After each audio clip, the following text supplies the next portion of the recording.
سورۃ الجن یہ ہے اب وہ سورت کے جو اس میں کسی جوڑے وغیرہ کا معاملہ نہیں ہے، منفرد ہے، اکیلی سورت ہے، اور یہ واحد سورت ہے کہ جس میں اتنی تفصیل کے ساتھ جنات کا معاملہ آیا ہے۔ ایک سورت ہم پڑھ چکے ہیں کہ جس میں مسلسل خطاب ہے، یا معاشر الجن والانس فبأي آلاء ربكما تكذبان، 31 مرتبہ تو یہی آیت آئی ہے۔ یا یہ صورت ہے کہ جس میں ایکسکلوسیو جو ہے ان کا معاملہ آ رہا ہے۔ یہ بھی ہو سکتا ہے کہ یہ کوئی اور واقعہ ہو، اور یہ بھی ہو سکتا ہے یہ وہی واقعہ جو سورہ احقاف کا ہے، وہ تو جا کر انہوں نے جو کچھ کیا اللہ تعالیٰ نے وہ خبر ہمیں دے دی۔ اب یہاں پر حضور کو بھی وحی کے ذریعے سے مطلع فرمایا اور مزید تفاصیل آ گئی۔ یہ بھی ہو سکتا ہے یہ اور جنات ہو۔ بسم اللہ الرحمن الرحیم قل اوحی الی انہ استمع نفر من الجن، کہہ دیجئے اے نبی کہ میری جانب وحی کی گئی ہے کہ جنوں کی ایک جماعت نے سنا۔ کس کو سنا؟ قرآن کو سنا۔ فقالوا انا سمعنا قرآنا عجبا، انہوں نے کہا ہم نے سنا ہے ایک بہت ہی دل کو لبھانے والا قرآن، یہدی الی الرشد، جو نیکی اور رشد اور ہدایت کی طرف رہنمائی کر رہا ہے۔ فآمنا بہ، تو ہم تو ایمان لے آئے۔ وہ سب بھی میں نے کہا تھا یہ لمحہ فکریہ ہے، ایک دفعہ کیا اجتماع ہے قرآن کا، اور وہ بندے کہاں سے کہاں پہنچ گئے، وہ داعی بن گئے۔ ہمارا کیا حال ہے؟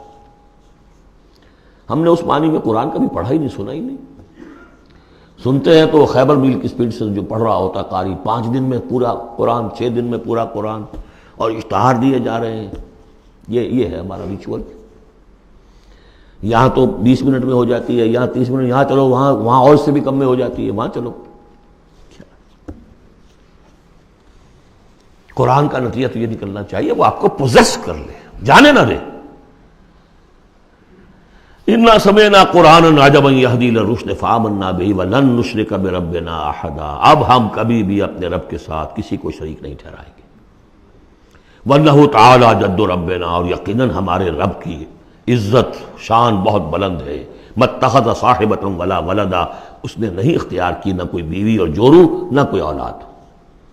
وانہ کان یقول سفیہنا علی اللہ شططا، اور یقیناً ہمارا جو بے وقوف ہے بڑا، مراد یہاں پہ ہے وہی عزازیل، ابلیس، لعین، وہ چونکہ ہمارا ذرا بڑا بڑگر ہے، تو وہ جو کچھ کہتا رہا ہے اللہ کے بارے میں، وہ باتیں جو ہیں وہ بہت ہی غلط تھیں، شطط، خلاف حقیقت۔ وَأَنَّا ظَنَنَّا أَن لَّن تَقُولَ الْإِنسُ وَالْجِنُّ عَلَى اللَّهِ كَذِبًا، ہم تو اس گمان میں رہے، خوش گمانی میں، کہ جن اور انسان اللہ تعالیٰ کے اوپر جھوٹ نہیں باندھیں گے، لیکن وہ بدماش تو جھوٹ باندھتا رہا۔ ہم نے اپنی شرافت میں اس کی بات کو مان لیا۔ وَأَنَّهُ كَانَ رِجَالٌ مِّنَ الْإِنسِ يَعُوذُونَ بِرِجَالٍ مِّنَ الْجِنِّ فَزَادُوهُمْ رَهَقًا، اور یہ کہ جو انسانوں میں سے مرد ہیں وہ جنات کے مردوں میں کی حفاظت پکڑتے ہیں۔ یہ ہوتا تھا ان کا طریقہ، وہ سمجھتے تھے کہ بیابان میں جو ہے جنات رہتے ہیں، اور وہ ان کے جو ہیں سردار بھی ہیں۔ تو اب راستے نے پڑاؤ ڈالا ہے جنگل میں، تو سب سے پہلے کہتے تھے کہ ہم اس جنگل کے، اس بیابان کے جنات کی ہم پناہ میں آتے ہیں۔ اب وہ سنتے ہوں گے یہ بے وقوف، یہ آدم کی اولاد، ہمارے تو جد امجد کو نکال دیا گیا جنت سے اس لیے کہ اس کو سجدہ نہیں کیا، یہ ہمیں معبود بنائے بیٹھے ہیں، ہماری پناہ طلب کر رہے ہیں۔ لہذا ان میں اور سرکشی پیدا ہو گئی، اور اکڑ گئے کہ یہ انسان ہو کر یہ ہماری پناہ مانگ رہے ہیں، ہم سے طلب کر رہے ہیں پناہ، تو اس سے ان کے اندر اور زیادہ سرکشی پیدا ہو گئی۔ وَأَنَّهُ كَانَ رِجَالٌ مِّنَ الْإِنسِ يَعُوذُونَ بِرِجَالٍ مِّنَ الْجِنِّ فَزَادُوهُمْ رَهَقًا وَأَنَّهُمْ ظَنُّوا كَمَا ظَنَنتُمْ أَن لَّن يَبْعَثَ اللَّهُ أَحَدًا، اور دیکھو انہوں نے بھی ایسا ہی سمجھا جیسا کہ تم نے سمجھا ہوا ہے کہ اللہ کسی کو نہیں اٹھائے گا۔ اس کے 2 معنی ہیں، یعنی بعد سے بعد الموت کوئی نہیں ہے، مرنے کے بعد جی اٹھنا نہیں ہے، اور یہ بھی کہ شاید اب اللہ کسی اور کو رسول بنا کر نہ بھیجے، أن يبعث الله أحدا، اس لیے کہ 600 برس بیت چکے تھے، وہ تورات سے واقف تھے جو سورہ احقاف میں تذکرہ آیا ہے۔ فترت وہی 600 برس، اور یہ طویل ترین وقفہ تھا نبوت کا، کہ کوئی نبوت کوئی رسالت دنیا میں نہیں، تو ان کو یقیناً اس سے خیال ہوا ہوگا کہ بس اب ختم ہوا معاملہ، اب کوئی اور رسول نہیں آئے گا۔ وَأَنَّا لَمَسْنَا السَّمَاءَ، اور ہم نے ذرا ٹٹولا آسمان کو، ہم نے چاہا کچھ خبریں لے کر آئیں ذرا غیب کی۔ فَوَجَدْنَاهَا مُلِئَتْ حَرَسًا شَدِيدًا وَشُعُبًا، تو ہم نے تو پایا اس کو کہ وہ بھرا ہوا ہے سخت چوکیداری سے، اور انگارے رکھے ہوئے ہمیں کھدیڑنے کے لیے۔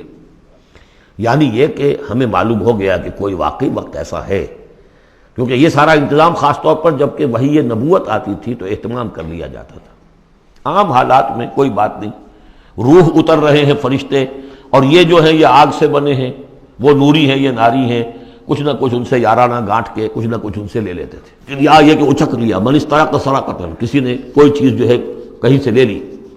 لیکن اب جو ہم نے دیکھا ہے آسمان کو تو واقعی وہاں تو بڑے سخت پہرے لگے ہوئے ہیں، یعنی کوئی نہ کوئی وحی کا سلسلہ ہے اور نبوت آنی ہے، اور وہ نبوت ہمیں تو مل گئی، ہم جا کر سنائے کلام اور ہم ایمان لے آئے۔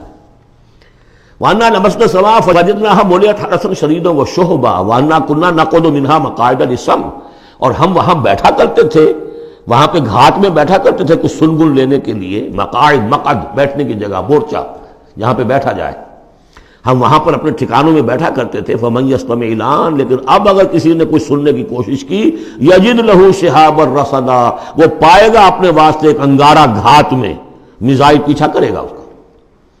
وَأَنَّا لَا نَدْرِي أَشَرٌّ أُرِيدَ بِمَنْ فِي الْأَرْضِ أَمْ أَرَادَ بِهِمْ رَبُّهُمْ رَشَدًا۔ معلوم ہوتا بہت بڑے عالم تھے یہ، تورات کے جاننے والے، انہوں نے ایک ایسی عظیم بات کہی ہے یہ، ہمیں یہ معلوم نہیں کہ آیا زمین میں بسنے والے ان انسانوں کی کوئی شامت آ گئی ہے یا اللہ نے ان کے لیے کسی بھلائی کا ارادہ کیا ہے۔ رسالت آئے گی تو دو ہی نتیجے ہیں، یا تو کوئی عذاب آنے والا ہے اب، اس لیے کہ وما كنا معذبین حتی نبعث رسولا، یا تو کوئی بہت بڑے پیمانے پر انسانوں کی شامت آنے والی ہے، جیسے قوم نوح، قوم ہود، قوم صالح کا حشر ہوا تھا، وہ ویسا ہی حشر ہونے والا ہے۔ اللہ لا نظری، ہم نہیں جانتے، اشر ارید بمن فی الارض، زمین والوں کے لیے کسی شر کا فیصلہ کیا گیا ہے، ام اراد بہم ربہم رشدا، یا ان کے لیے ان کے رب نے بھلائی کا، خیر کا ارادہ کیا ہے۔ ظاہر بات ہے نبوت اور رسالت محمدی خیر پر منتج ہوئی۔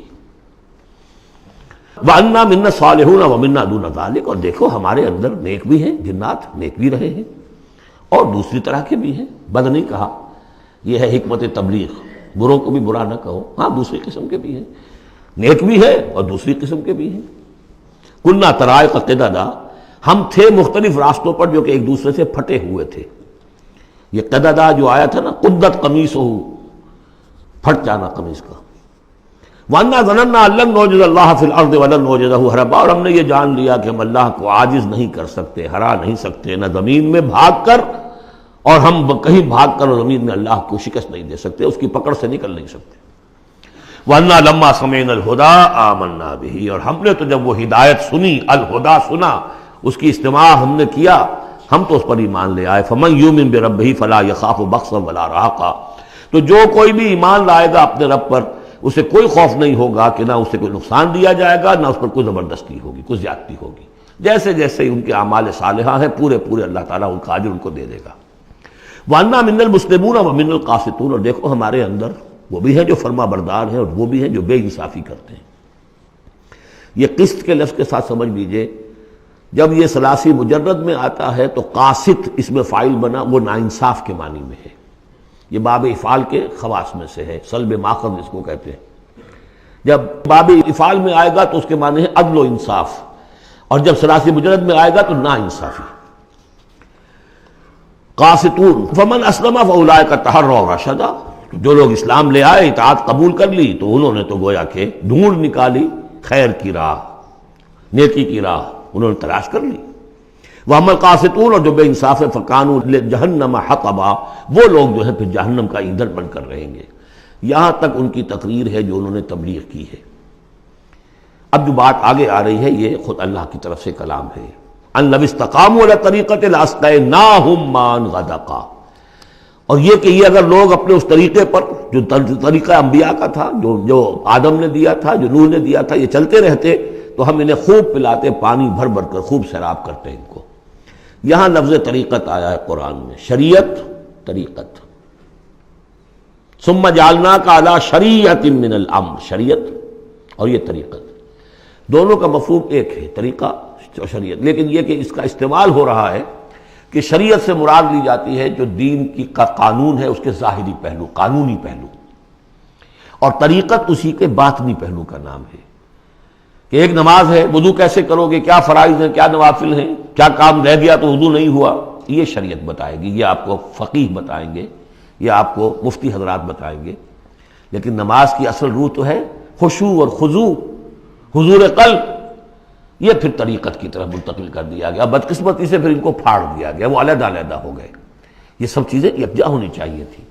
اور جو ہمارے اولین صوفیاء ہیں وہ بہت بڑے عالم بھی تھے، ایسے نہیں تھے کہ صرف صوفی تھے، وہ بہت بڑے مفتی بھی ہوتے تھے. بلکہ اولین کیا، اس دور میں بھی جو میں نے آپ سے بتایا تھا کہ قاضی ثناء اللہ پانی پتی رحمۃ اللہ علیہ، وہ مفتی بھی ہیں، مفسر بھی ہیں، محدث بھی ہیں، اور بہت بڑے مرشد بھی ہیں. میرزا مظہر جانے جانا شہید کے خلیفہ ہیں. اور یہ سب شیخ احمد سرہندی رحمۃ اللہ علیہ کا جو سلسلہ ہے، سلسلہ مجددیہ نقشبندیہ، اس کے بزرگ ہیں. تو وہ ہیں، وہ جامع و صفات لوگ. لنفتنہم فیہ، اور یہ بھی جو ہم کو پانی پلاتے اور سیراب کرتے، یہ بھی اس لیے تاکہ ان کو اور جانچے اور پرکھے اور امتحان لیں. ایک امتحان غربت میں ہے، ایک امتحان تمنگری میں ہے. ایک امتحان فاقے میں ہو رہا ہے، ایک امتحان ہو رہا ہے کہ کثرت سے ہم نے دے رکھا ہے. وَمَن يُعْرِضْ عَن ذِكْرِ رَبِّهِ، اور جو کوئی بھی اعراض کرے گا اپنے رب کے ذکر سے، يَسْلُكْهُ عَذَابًا صَعَدًا، تو وہ چلے گا، وہ ڈال دے گا اس کو چڑھتے عذاب میں. اللہ تعالیٰ ایسے عذاب میں صعدا، جس کی شدت بڑھتی چلی جائے گی.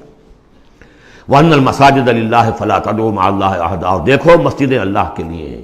مسجد سے مراد مسجد سجدے کی جگہ بھی ہے، اور مسجد سے مراد سجدے کے یہ اعضاء بھی ہیں.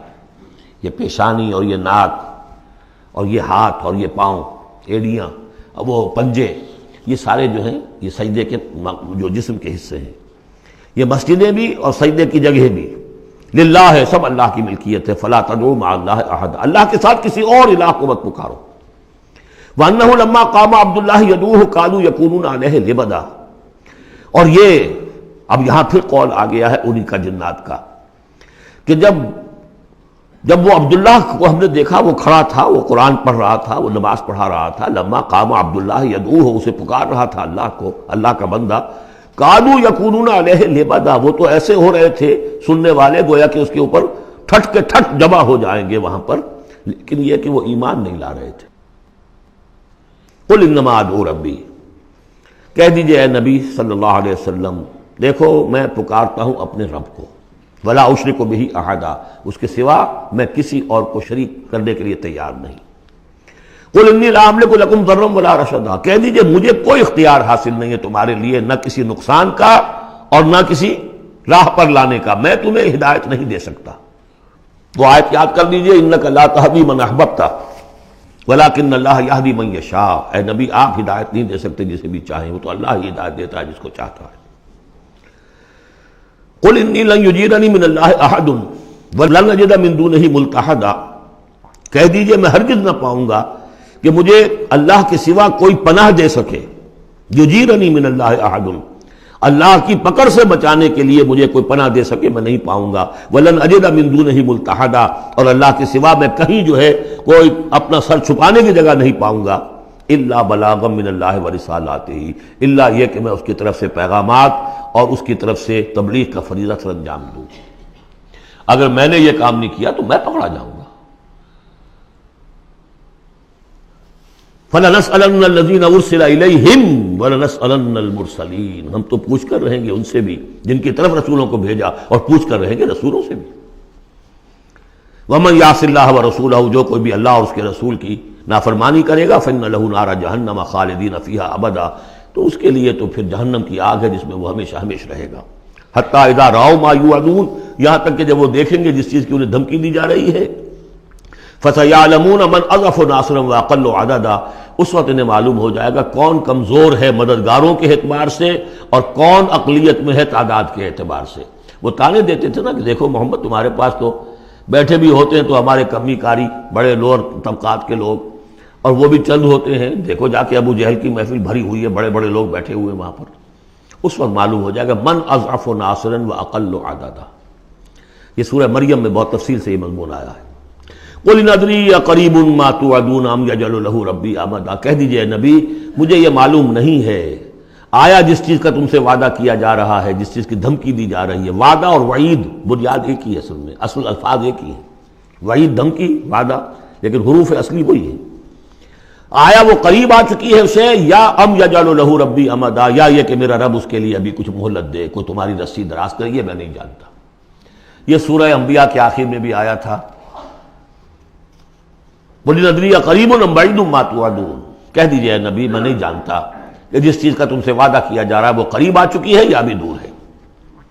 عالم الغیب، وہی ہے غیب کا جاننے والا، فلا یظہر علی غیبہ احدا، وہ اپنے غیب پر کسی کو مطلع نہیں کرتا، الا من ارتضی من رسول، سوائے جس کو وہ چاہے اپنے رسولوں میں سے۔ یہ بہت اہم قانون ہے قرآن کا، اور اس میں سارا مسئلہ علم غیب کا حل ہوتا ہے۔ ایک بات تو یہ کہ ہمارے جو بھی بریلوی بھائی ہیں وہ بھی مانتے ہیں، 4 باتیں وہ مانتے ہیں، 3۔ میں نے ایک مرتبہ تحقیق کی تھی بڑی مفصل، جا کر بعض لوگوں سے ملاقات کی، ابھی میں طالب علم تھا، کہا دیکھیے ہم ثابت مانتے ہیں ہم اس بات کو، نبی کا علم ذاتی نہیں عطائی ہے، اللہ نے جو دیا وہی ہے۔ نبی کا علم قدیم نہیں، حادث ہے، پہلے نہیں تھا پھر ہو گیا، اللہ نے دے دیا تو ہو گیا۔ اور نبی کا علم غیر محدود نہیں، محدود ہے۔ میں نے کہا یہ 3 باتیں جو شخص مان لے، میرا اس سے اب کوئی جھگڑا نہیں رہا۔ لیکن ہمارے ہاں کچھ لوگوں نے ایک ڈیفینیشن کر لی علم غیب کی، علم غیب وہ ہے جو بغیر کسی کے بتائے خود حاصل ہو جائے۔ اس اعتبار سے تو میرے پاس بھی علم غیب ہے نہیں، یعنی کسی کے پاس کوئی علم ہے ہی نہیں، ہمیں دیا اساتذہ نے دیا، حضور کو دیا اللہ نے دیا، جبریل کو دیا اللہ نے دیا، اس معنی میں تو ذاتی علم تو کوئی بھی نہیں مانتا کسی کا، علم تو دینے سے ہوتا ہے۔ البتہ علم غیب کسے کہتے ہیں؟ وہ چیزیں جو ہماری نگاہوں سے چھپا دی گئی ہیں، وہ عالم غیب ہے، جنت ہے، دوزخ ہے، فرشتے ہیں، یہ سب کیا ہے؟ عالم غیب۔ تو نبیوں کو تو کچھ نہ کچھ حصہ اس کا دکھایا جاتا ہے تو نبی بنتے ہیں نا، ورنہ میرے اور نبی میں فرق کیا ہوا پھر؟ اگر میرا بھی علم وہی ہوتا ان السمع والبصر والفؤاد، تو میرے علم میں اور حضور کا بھی علم یہی ہوتا تو فرق کیا ہوا؟ حضور نے تو اس دوسرے علم کے اعتبار سے تو صاف کہہ دیا انتم عالم بامور دنیاکم، لیکن حضور کو معراج میں جنت دکھا دی، دوزخ دکھا دی۔ زمین پر رہتے ہوئے آپ نماز پڑھا رہے تھے، غالباً وہ جو کہ نماز پڑھائی جاتی ہے جبکہ بارش نہیں ہوتی، استسقاء کی نماز، اسی کے دوران اچانک ایک دفعہ آپ آگے بڑھے، لوگ حیران ہوئے کیا ہوا ہے، ایک دفعہ پیچھے ہٹے۔ لوگوں نے پوچھا بعد میں کہ حضور یہ نماز کا حصہ تھا، یعنی ہم بھی پھر اسی طرح کیا کریں اس نماز کے اندر؟ یہ فرمایا نہیں، اصل میں میرے سامنے جنت لے آئی گئی، اب بے اختیار میرا ہاتھ بڑھ گیا کہ میں اس کا پھل توڑ لوں، اور میرے سامنے اس کے بعد دوزخ لے آئی گئی، اور اس کا جو بھبکا آیا گرمی کا، اس سے میں بے اختیار پیچھے ہٹا۔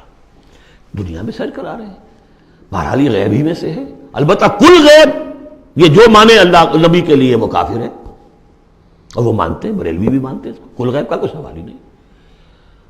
نبی کا علم محدود ہے، نبی کا علم حادث ہے، نبی کا علم عطائی ہے۔ 3 باتیں مان لیجئے، باقی نبی کا علم کتنا تھا کتنا نہیں تھا یہ میں کون ہوں ناپنے والا، اور آپ کون ہیں ناپنے والے؟ دیا اللہ نے جو دیا، بتایا جو بتایا، اللہ اللہ اور خیر صلی اللہ۔ تو یہ عالم الغیب وہ ہے غیب کا جاننے والا، فلا یظہر علی غیبہ احدا، تو وہ نہیں مطلع کرتا اپنے غیب پر کسی کو، ہاں الا من ارتضی من رسول، سوائے اپنے رسولوں کے۔ کذالک نوری ابراہیم ملکوت السماوات والارض، یہ ہم نہیں پڑھ چکے؟ ابراہیم کو بھی ملکوت دکھائے، حضور کو معراج کی سیر کرائی۔ الا من ارتضی من رسول فانہ یسلک من بین یدیہ ومن خلفہ رصدا، جس کو رسول بناتا ہے، غیب کی خبریں دیتا ہے، پھر اس کے آگے اور پیچھے وہ اپنے باڈی گارڈ رکھتا ہے، چوکیدار رکھتا ہے۔ یسلک من بین یدیہ، اس کے سامنے بھی، ومن خلفہ، پیچھے سے بھی چوکیدار، حفاظت کرنے والے۔ لیعلم ان قد ابلغوا رسالات ربہم، تاکہ یہ بات بالکل واضح ہو جائے کہ انہوں نے واقعتاً اپنے رب کے پیغامات پہنچانے کا حق ادا کر دیا، جیسا کہ حضور نے پوچھ کر جواب لیا تھا، انا نشہد انک قد بلغت الرسالۃ وادیت الامانۃ وکشفت الغمۃ ونصحت الامۃ، ہم گواہ ہیں حضور۔ واحاط بما لدیہم، اور اللہ تعالیٰ جو کچھ ان کے پاس ہے سامنے سب کا احاطہ کیے ہوئے ہے۔